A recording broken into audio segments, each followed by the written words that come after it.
नमस्कार प्यारे दोस्तों, कैसे हो? बढ़िया हो सारे? एक बार बता दो, आवाज़ क्लियर है क्या? आवाज़ में कोई दिक्कत तो नहीं है? किसी प्रकार का साउंड प्रॉब्लम तो नहीं है? ठीक है, बता दो एक बार। उसके बाद में फिर हम अपनी पॉलिटी स्टार्ट करेंगे। पॉलिटिकल लेक्चर लगभग कंप्लीट वही आ रही है। ठीक है, सुप्रीम कोर्ट आज हम पढ़ाएंगे।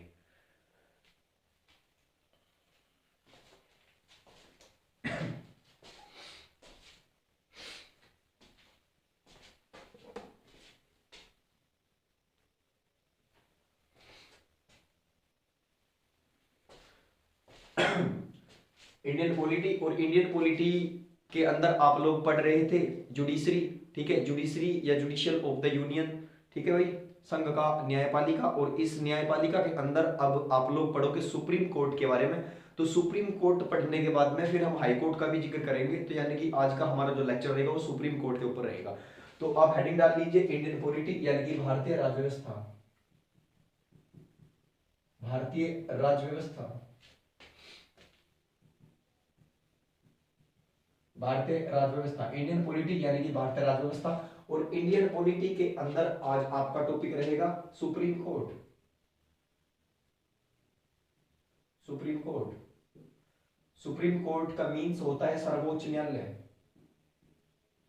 सर्वोच्च न्यायालय, सर्वोच्च न्यायालय। ठीक है, जल्दी से कॉपी कर लो आप।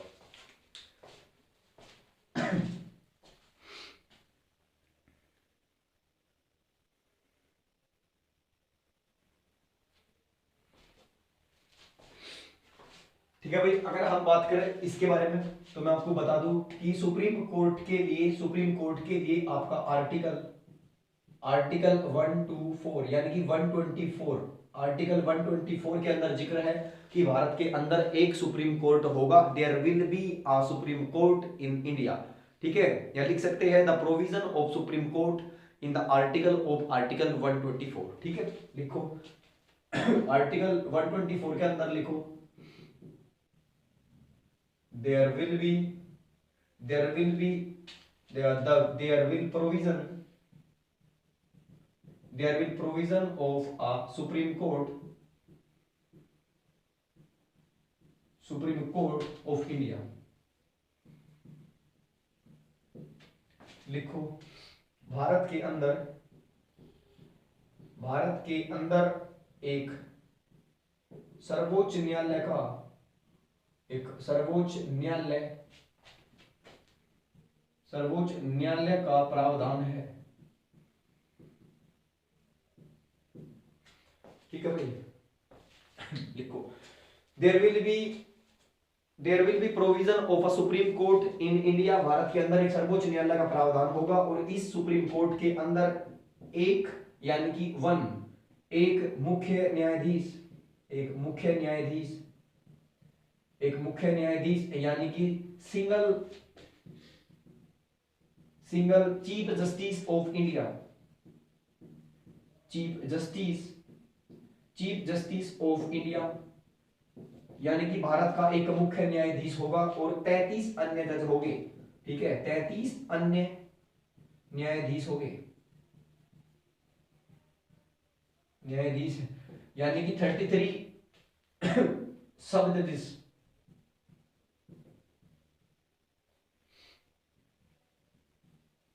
ठीक है भाई, भारत के अंदर सुप्रीम कोर्ट का प्रोविजन है आर्टिकल 124 के अंदर। आर्टिकल 124 के अंदर सुप्रीम कोर्ट का प्रोविजन है। और मैं आपको बता दूं सुप्रीम कोर्ट के अंदर एक मुख्य न्यायाधीश एवं 33 अन्य न्यायाधीश भी होते हैं। ये छोटे होते हैं, मुख्य न्यायाधीश जिसको हम बोलते हैं चीफ जस्टिस ऑफ इंडिया, ये सबसे बड़ा होता है। ठीक है, करो नोट।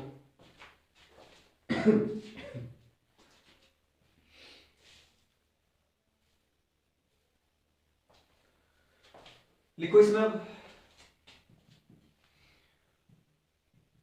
भारत में पहला सुप्रीम कोर्ट या पहला सर्वोच्च न्यायालय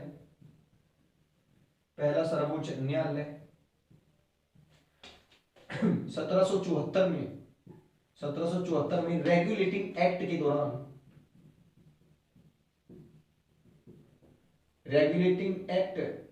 के दौरान कोलकाता में स्थापित किया गया। कोलकाता में स्थापित किया गया। ठीक है भाई, लिखो India's first supreme court, India's first supreme court was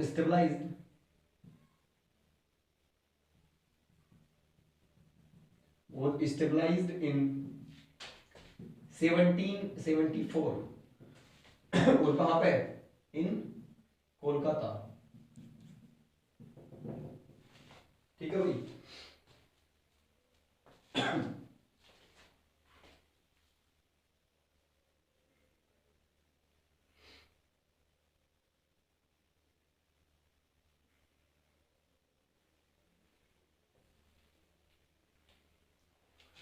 अब इसके बाद लिखना है आपको 1935 के भारत शासन अधिनियम के तहत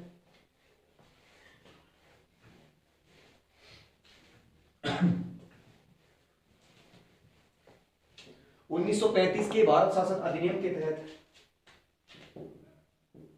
1935 के भारत शासन अधिनियम के तहत भारत शासन अधिनियम 1935 के भारत शासन अधिनियम के तहत सुप्रीम तहत भारत में फेडरल कोर्ट की घोषणा की गई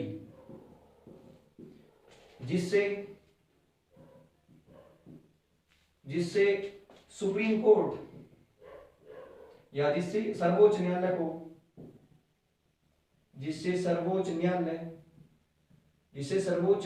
को कलकत्ता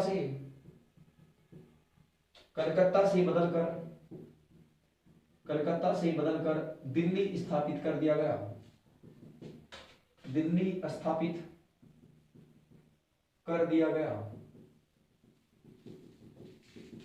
ठीक है भाई, इसमें लिखो काउंसिल ऑफ, लिखो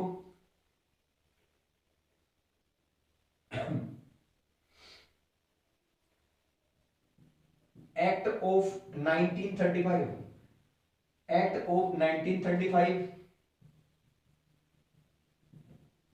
according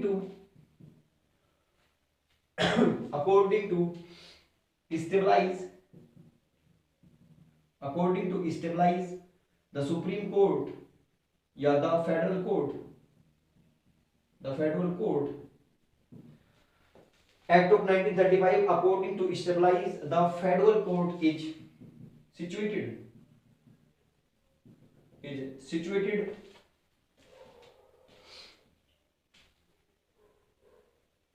in India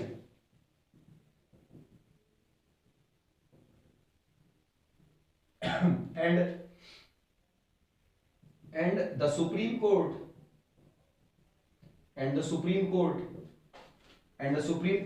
was transferred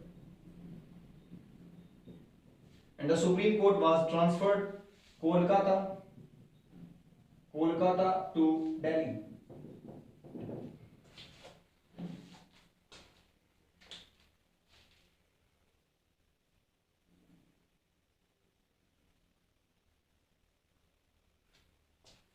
लिखो नेक्स्ट, दिल्ली में सुप्रीम कोर्ट या दिल्ली में सर्वोच्च न्यायालय को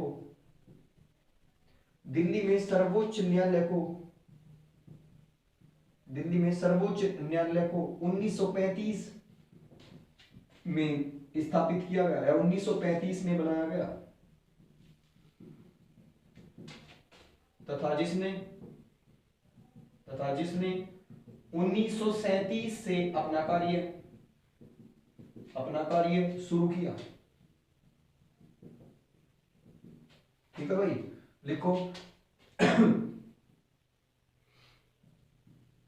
the supreme court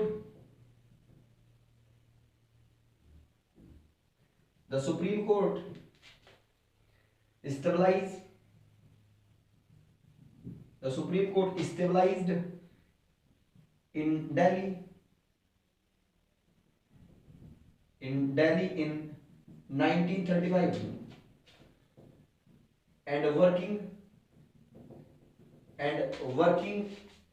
in 1937। Delhi में सर्वोच्च न्यायालय को 1935 में बनाया गया था और 1937 से सुप्रीम कोर्ट ने अपना काम शुरू कर दिया था मेरे भाई।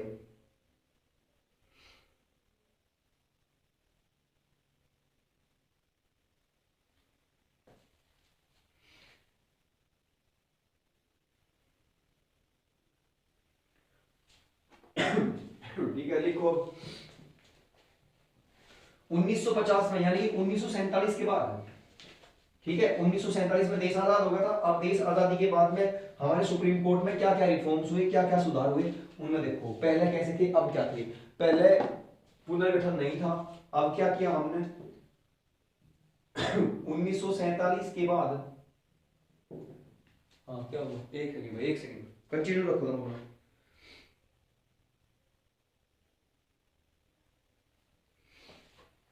1947 के बाद यानी आजादी के बाद, लिखो आजादी के बाद 1950 में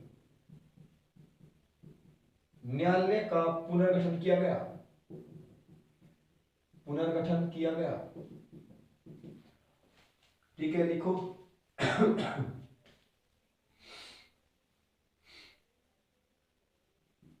द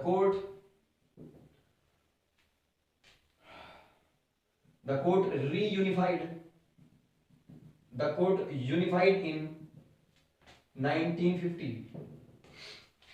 अगर इसकी बात करें 1947 के बाद 1950 में, 1947 के बाद 1950 में जो कोर्ट थे उनका क्या किया गया, उनका पुनर्गठन किया गया मेरे भाई। और पुनर्गठन के बाद में अगर बात की जाए तो पुनर्गठन के बाद में जिसमें कुल 8 मुख्य न्यायाधीश हुआ करते थे, यानी कि अगर सॉरी कुल 8 जज हुआ करते थे, 8 में से एक तो चीफ जस्टिस हुआ करता था और 8 अन्य चीफ जस्टिस बने। यानी कि 1947 के बाद 1950 में न्यायालय का पुनर्गठन किया गया। पुनर्गठन के बाद की अगर बात करें तो टोटल 8 जज हुआ करते थे, 8 जज थे, यानी कि टोटल 8 न्यायाधीश हुआ करते थे या न्यायाधीश थे। अगर इन 8 न्यायाधीश की बात करें तो इनमें से एक न्यायाधीश जो था, यानी कि एक जो न्यायाधीश था वो न्यायाधीश क्या सबसे बड़ा होता है, यानी कि मुख्य न्यायाधीश। टोटल 8 न्यायाधीश थे, 8 में से एक न्यायाधीश मुख्य न्यायाधीश हुआ करता था। और भारत में सबसे पहले मुख्य न्यायाधीश बनने वाले जो थे जिनका नाम था, लिखो सबसे पहले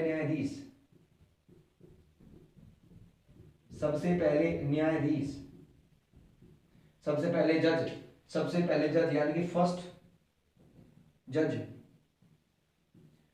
लिखो हीरा लाल जे कार्निया,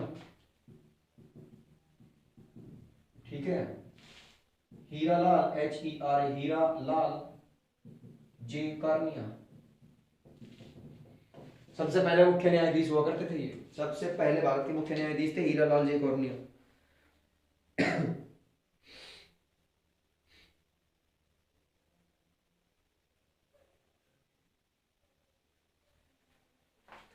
उसके बाद लिखो नोट में लिखो एक बात, 2008 में न्यायाधीशों की संख्या को बढ़ाकर 2008 में न्यायाधीशों की संख्या को बढ़ाकर 30 कर दिया था। 2008 में न्यायाधीशों की संख्या को बढ़ाकर 30 कर दिया गया। 2008 में न्यायाधीशों की संख्या को बढ़ाकर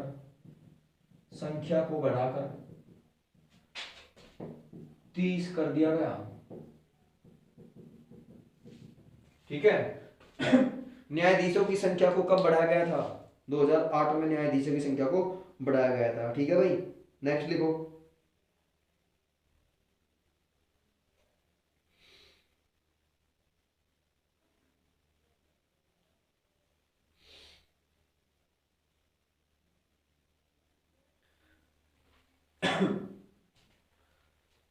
एक और लिखो नोटिस के बाद में 2019 में तीन तीन या तीन न्यायाधीश और बढ़ाए गए। लिखो थ्री जजेस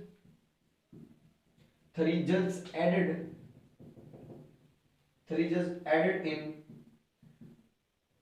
2019। ठीक है, मैंने क्या बताया, पहले 30 हुआ करते थे, अब 30 तो टोटल प्लस कितने और बढ़ा दिए, 3, तो यानी कि कितने हुए, 30 और 3 33, यानी कि अभी हाल ही के टाइम पर 33 तो अन्य जज है। ठीक है, यानी कि 33 तो उप न्यायाधीश है अगर बात करें, प्लस एक आपका चीफ जस्टिस ऑफ इंडिया, यानी कि एक तो मुख्य न्यायाधीश हुआ और 30 ये हुए और 3 फिर बढ़ाए, यानी कि 33 हो गए, 33 प्लस एक मुख्य न्यायाधीश, यानी कि टोटल न्यायाधीश कितने हैं अब हमारे पास में, 34 न्यायाधीश है। इन 34 न्यायाधीश में से एक तो चीफ जस्टिस ऑफ इंडिया है और जो 33 यानी कि 33 अन्य न्यायाधीश है वो अलग है। ठीक है, ये ध्यान रखना। सबसे बड़ा कौन होता है भाई साहब, सबसे बड़ा होता है चीफ जस्टिस ऑफ इंडिया यानी कि सीजेआई। ठीक है, सबसे बड़ा जो एक ही होता है चीफ जस्टिस ऑफ इंडिया। एक सेकंड भाई, कट रहा है, कर रहा है भाई, 1 मिनट रुक जा। हाँ हाँ हाँ, कर रहा हूँ, बता दिया करो, कोई दिक्कत नहीं।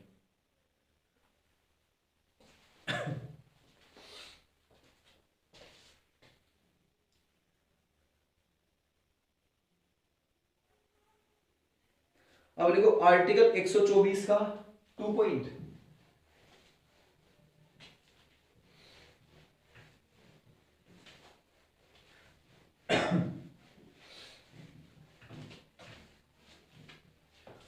कोर्स शुरू करेंगे भाई, एसएससी वालों का भी करेंगे। ठीक है, एसएससी का करेंगे एक बार ये कंप्लीट हो जाए, सीबीएसई वालों का।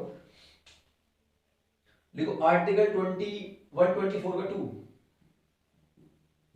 आर्टिकल 124 का सेकंड पार्ट, अगर आर्टिकल 124 का सेकंड पार्ट है तो इसके अंदर लिखो ऑल द जजेस of all the judges all the judges of Supreme Court, all the judges of Supreme Court are appointed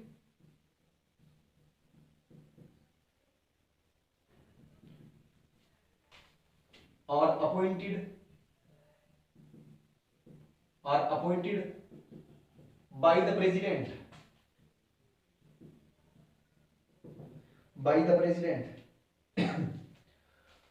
लिखो सर्वोच्च न्यायालय के सभी न्यायाधीशों,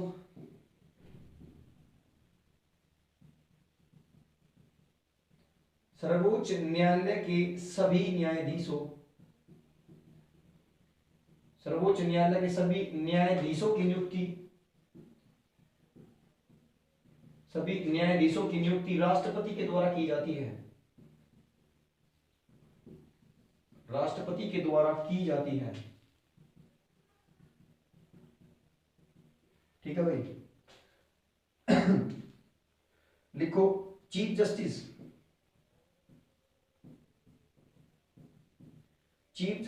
यानी कि मुख्य न्यायाधीश, चीफ जस्टिस यानी कि मुख्य न्यायाधीश, इसके अंदर लिखो with an advice of prime minister, with an advice of prime minister.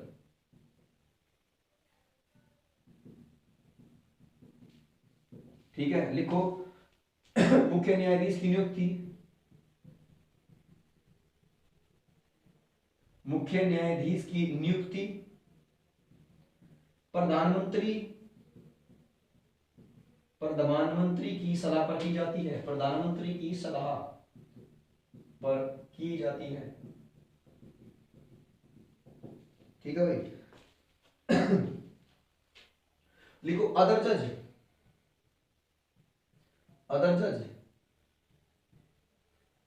अन्य जज, लिखो with an advice of CJI, with an advice of CJI. लिखो अन्य सभी की नियुक्तियां अन्य सभी की नियुक्तियां मुख्य न्यायाधीश की सलाह पर की जाती है, सलाह पर की जाती है। ठीक है भाई, यानी कि अन्य सभी मुख्य न्यायाधीश की नियुक्तियां CGI chief justice of India की सलाह पर की जाती है।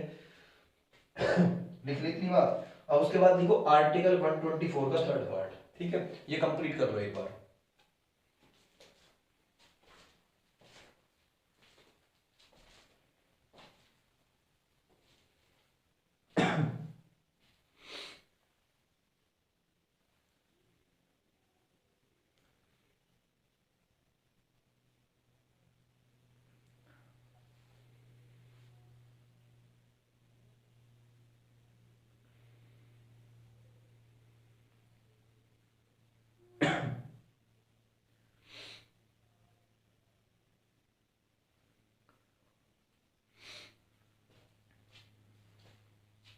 कमेंट मत करो, ध्यान कमेंट को ना दो, उस पर दो, क्लास पर पढ़नी। ठीक है,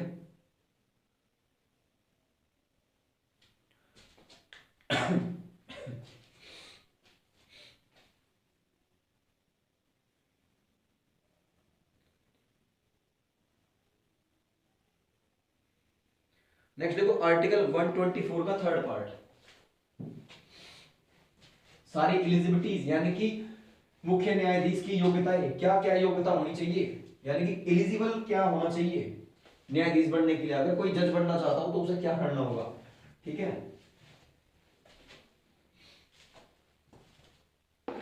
लिखो आर्टिकल 124, आर्टिकल 124 का थर्ड पार्ट। आर्टिकल 124 का थर्ड पार्ट, इसमें लिखो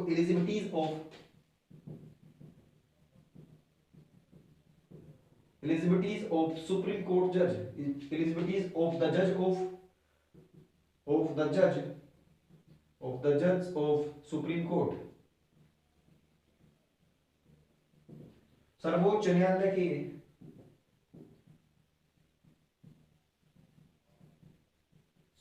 न्यायालय के न्यायाधीश की योग्यताएं।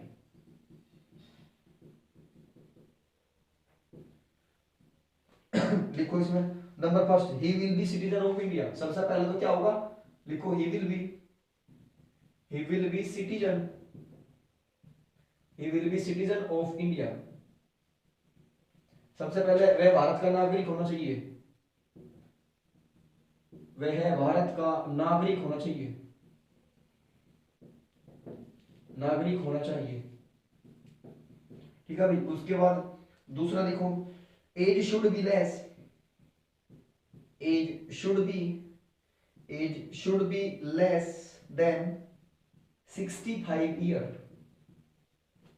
ठीक है, 65 साल से कम आयु होनी चाहिए, 65 वर्ष से कम आयु होनी चाहिए।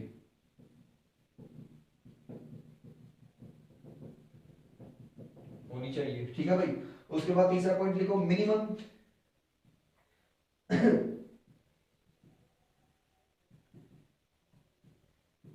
65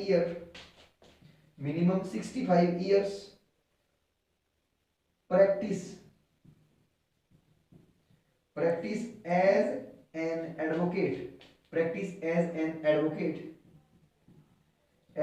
एडवोकेट इन हाई कोर्ट। ठीक है, देखो न्यूनतम 10 वर्ष, हाँ सॉरी यार, यहाँ 10 करो, 10 करो भाई। ठीक है, लिखो न्यूनतम 10 वर्ष तक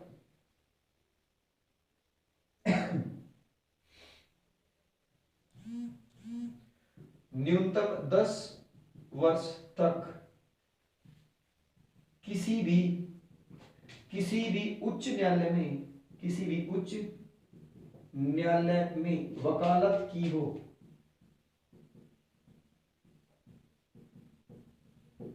ठीक है, पॉइंट नंबर 4 लिखो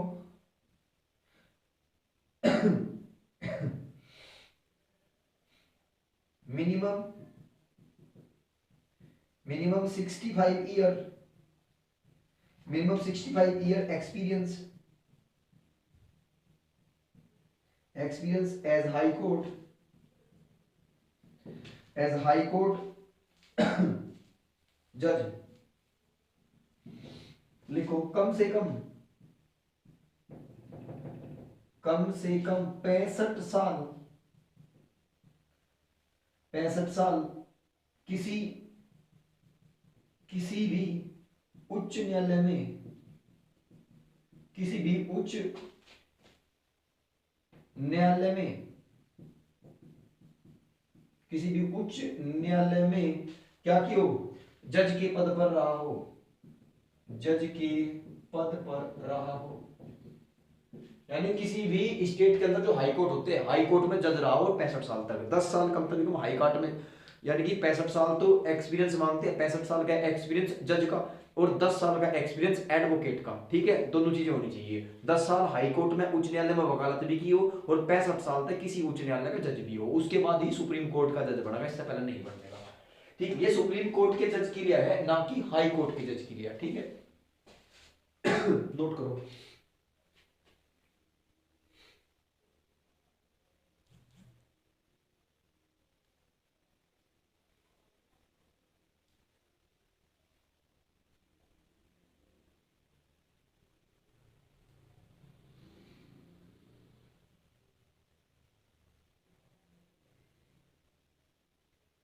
नेक्स्ट लिखो quorum of the supreme court, ठीक है, quorum of the supreme court. Quorum इसमें भी होता है, कोरम संसद में भी होता है, मैंने कई बार पढ़ा है कोरम क्या हो।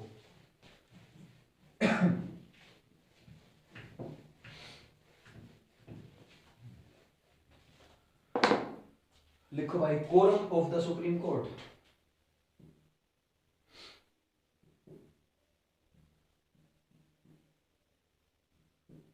Quorum of the supreme court,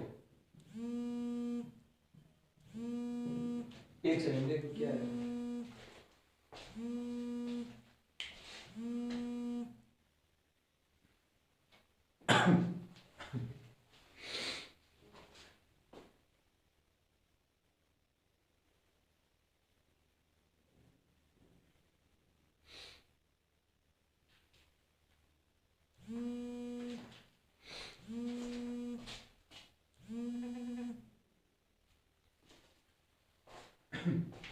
quorum of the supreme court,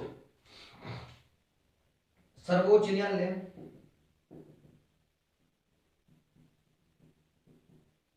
सर्वोच्च न्यायालय की गणापूर्ति, सर्वोच्च न्यायालय की गणापूर्ति। इसमें लिखो क्या होता है, जब सुप्रीम कोर्ट में किसी केस को लेकर, लिखो जब सुप्रीम कोर्ट में किसी केस को लेकर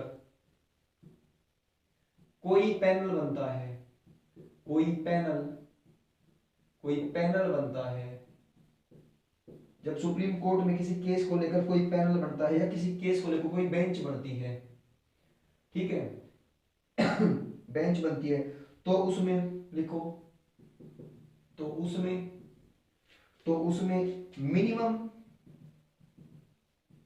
मिनिमम 3 जज होते हैं, 3 जज होते हैं, ठीक है। अगर बात करें दूसरा एक्सेप्शन की, अगर बात करें तो लिखो एक्सेप्शन का मीन्स होता है अपवाद, अपवाद भी है इसका, लिखो इसमें आर्टिकल 143 में, आर्टिकल 143 में, आर्टिकल 143 में, आर्टिकल 143 में राष्ट्रपति चाहे तो किसी भी, लिखो राष्ट्रपति चाहे तो किसी भी मुख्य न्यायाधीश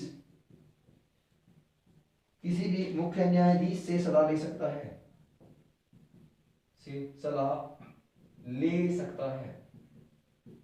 ठीक है। लिखो प्रेसिडेंट आस्क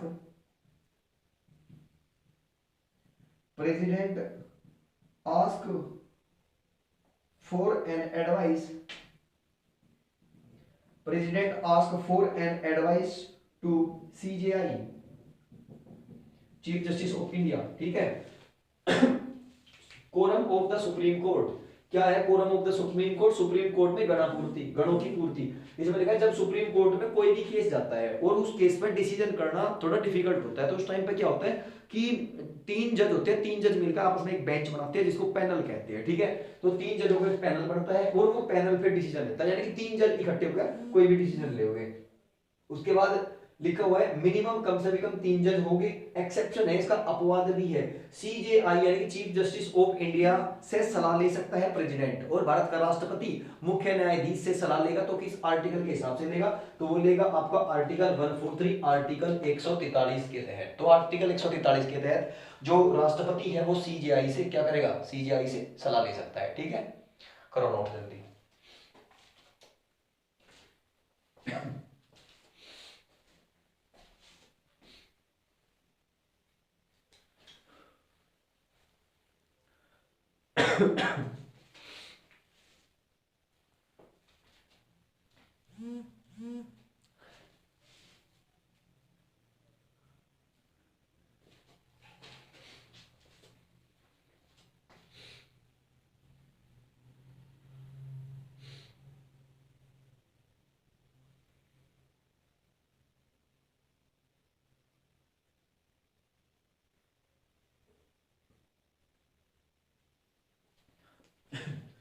इसमें एक बात लिख लो, जो बेंच बनता है ना, बेंच में 5 जज होते हैं, 5 जज होते हैं इसमें बेंच में, यानी कि 3 तो वैसे हो गए, एक को अलग से रख सकता है, कोई दिक्कत नहीं। और प्लस में एक क्या होगा भाई, एक को तो एडवांस में रख सकते हैं, 3 + 1 4, और प्लस में एक आपके हो गए सीजेआई यानी कि चीफ जस्टिस ऑफ इंडिया, ठीक है। यानी कि चीफ जस्टिस ऑफ इंडिया से अलावा भी 4 जज होते हैं बेंच में। तो बेंच के अंदर टोटल कितने जज हो गए? 5 जज होते हैं बेंच के अंदर, ठीक है। पैनल जो बनता है उसके अंदर हो गया भाई। अब उसके बाद लिखो आर्टिकल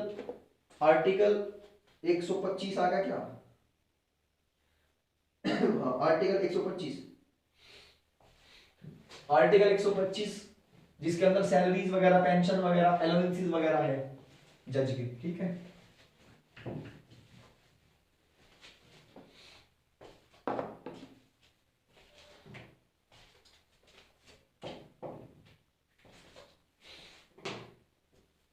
एक सेकंड भाई, इंक डालो, मार करो भाई। आपकी कोई प्रॉब्लम हो तो भेज दिया करो भाई, मेल वगैरह कर दिया करो चैनल पे। अगर मेल नहीं करते तो आप लोग, व्हाट्सअप नंबर है मेरा, डिस्क्रिप्शन में मिलेगा कहीं ना कहीं वीडियो में, तो आप उस पर भी एप्लीकेबल कर सकते हो, उस पर भी सेंड कर सकते हो, ठीक। पॉलिटिक्स वो हिस्ट्री स्टार्ट करेंगे 12th की, अभी बोर्ड एग्जाम से पहले कर दूंगा। लिखो आर्टिकल 125, आर्टिकल 125, आर्टिकल 125 की अगर बात करें तो इसके अंदर लिखो आर्टिकल 125 के अंदर about the salary, about the salary, about the salary allowances, about the salary allowances, pensions, pensions of supreme court जज, सुप्रीम कोर्ट जज। लिखो सर्वोच्च न्यायालय के न्यायाधीश के वेतन,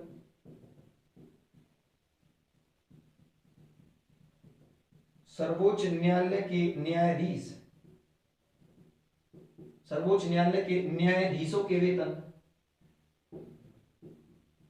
न्यायाधीशों के वेतन भत्ते, वेतन भत्ते और पेंशंस, पेंशन।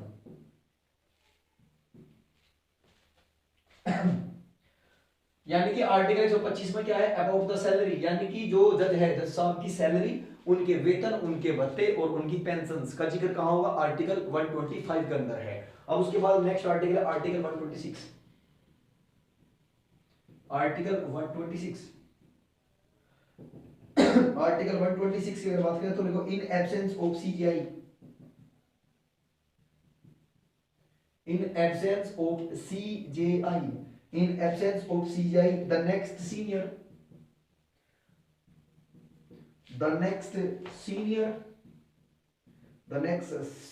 most judge,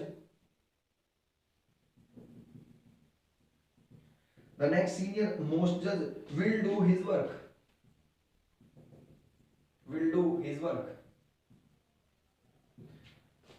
मुख्य न्यायाधीश की अनुपस्थिति में,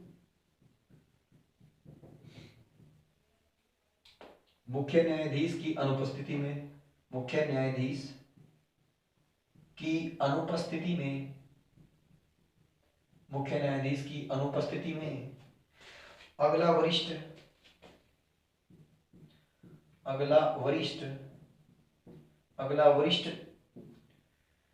तय मुख्य न्यायाधीश, वरिष्ठ तय मुख्य न्यायाधीश, वरिष्ठ तय मुख्य न्यायाधीश ही उनका कार्यभार संभालेगा, ही उनका कार्यभार संभालेगा।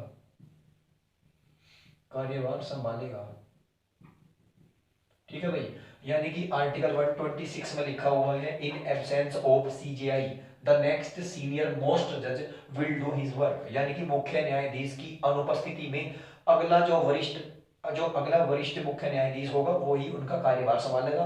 अगर भारत के सीजीआई कहीं बाहर है तो उनके द्वारा जो जो अन्य जज होंगे, यानी कि जो 33 जज होंगे उनमें से 34 जज जो होंगे, 34 जज जो होंगे उनमें से जो सबसे बड़ा होगा, जिसके पास सबसे ज्यादा एक्सपीरियंस होगा वो निभाएगा। ठीक है, उसके बाद वे सारे काम वे देखेंगे फिर। चलो नेक्स्ट देखो,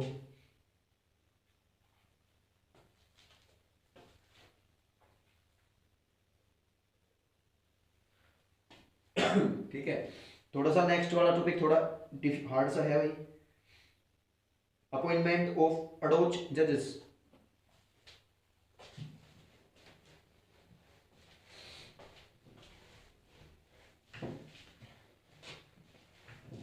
हेडिंग डाल के लिखो अपॉइंटमेंट ऑफ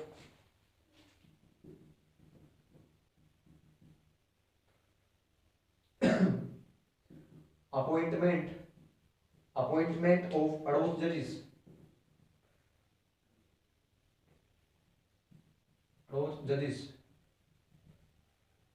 अपॉइंटमेंट ऑफ एडोच जजेस लिखो। तदर्थ न्यायाधीशों की नियुक्ति है, तदर्थ न्यायाधीशों की नियुक्ति, ठीक है, तदर्थ न्यायाधीशों की नियुक्ति। इसमें लिखो आर्टिकल 127, आर्टिकल 127 यानी कि अनुच्छेद 127 के अंदर लिखो एडिशनल हाई कोर्ट जज, एडिशनल हाई कोर्ट जज। नेक्स्ट लिखो आर्टिकल 128 अनुच्छेद 128 के अंदर, अनुच्छेद 128 के अंदर लिखो रिटायर्ड जज, ठीक है, यानी कि एडिशनल जज का मतलब जो ज्यादा फालतू के जज बनाए जाएंगे उनका जिक्र होगा आर्टिकल 127 में। और रिटायर्ड जज यानी कि वे जज जो 65 साल की आयु का अपना पदभार संभाल चुके होंगे, उसके बाद में रिटायर हो गए 65 के बाद में, तो यहाँ पे वे सारे आ जाएंगे रिटायर्ड। ठीक है, रिटायर्ड यानी कि रिटायर्ड जो जज हो गए उनको काम मिलता है, ऐसी बात नहीं कि उनको काम मिलता, बाद में उनको जॉब्स वगैरह मिल जाती है रिटायर्ड होने के बाद में अगर वे चाहे तो रिटायर जज का जो उल्लेख है वो मिलेगा आपको आर्टिकल 128 में, और एडिशनल हाई कोर्ट के जज जो होंगे उनका आपको प्रोविजन मिलेगा आर्टिकल 127 में। ठीक है, नोट करो यहां तक।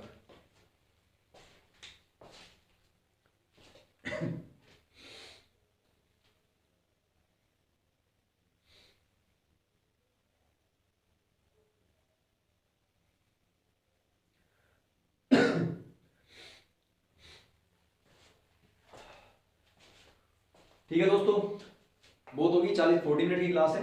ठीक है, कर लेना अच्छे प्रकार से। और कल जो मैं सुप्रीम कोर्ट के बारे में थोड़ा सा और आगे लेकर चलेंगे, सुप्रीम कोर्ट के कार्य बताओगे, कहाँ कहाँ सुप्रीम कोर्ट इंटरफेयर कर सकता है, कहाँ नहीं कर सकता, इनके वर्क वगैरह के बारे में कल एक्सप्लेन करेंगे।